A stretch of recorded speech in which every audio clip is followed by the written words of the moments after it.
Guys, welcome to my vlog channel.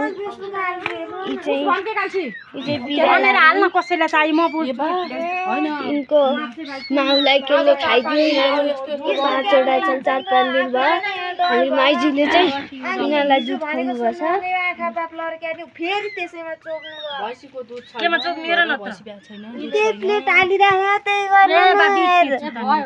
अब यिनको जसै नि के हुन्न माजेर खाइन्छ के यसरी यसरी खानु हो माइजूले अनि फोटो देखाइदिनु होला राम्रो हुन्छ यसरी खुवाउनु पर्छ माइजूले मन्दिरको नभए फोटो यिनीहरूले खान सक्दैनन् भाउजूको अख्तरी हो नि खुवाउने बर कसैलाई बिरालो चाहियो लिन आउनु होला पठिन हुन काजु त दुध पोखेर दिन्छ यता पछाडी बिचरा भाउजू कस्तो काम बढेको म त यसको माउलाई चाहिँ केले खाइदियो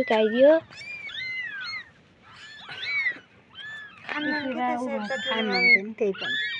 पनि खान्छ कि अलिअलि हाम्रो गाईमा आँखा उम्रिहान बल्ल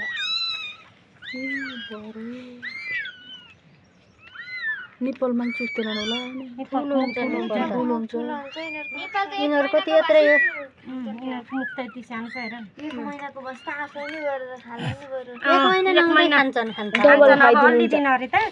एउटा दुईटा घटे है त अनि त्यसपछि त हिनेर जान्थ्यो के मलाई बिर हुन्थेन भाइलाई बोलान थिए यसले लहर देसी गरेर पाल्दिए त हुन त तेरो मम्मीले पहिले खुम्ला छ है यस्तो नि खोज्दै छ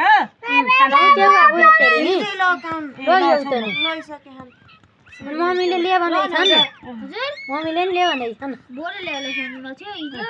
सक्रातिर दिन ल्याउनु हुन्न रे मसन्तर भनेर मसन्तर ए भयो आज लैजाऊ लैजाऊ एउटा अनि खुवाउतै नि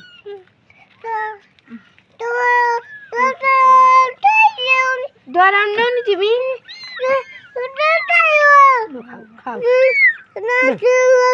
खाना नसकेर यसरी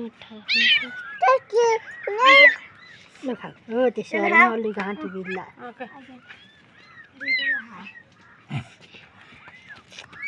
हात नि धोइदेऊ त जहिले नि जुठै हुन्छ दिदीहरूले धोइदिन्नन् के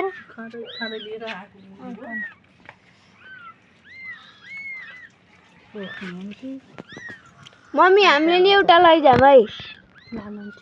आँटिया पाल्छौँ के आँटिया थाउन केही नरिकन थुपुक्क राख्यो भने कार्टुनमा राख यति दुध भयो खाउन राख्छ दुध पछि त दुध भात रोटी जे नि खान्छन् खान त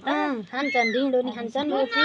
देवी आन्टीलाई सोधेको घरै ढाडे पालेको छु न त लान्थे नि भने नि माथि के माथि अर नि लैदिन भनेर माथि गरेर लैदिएन भन्थे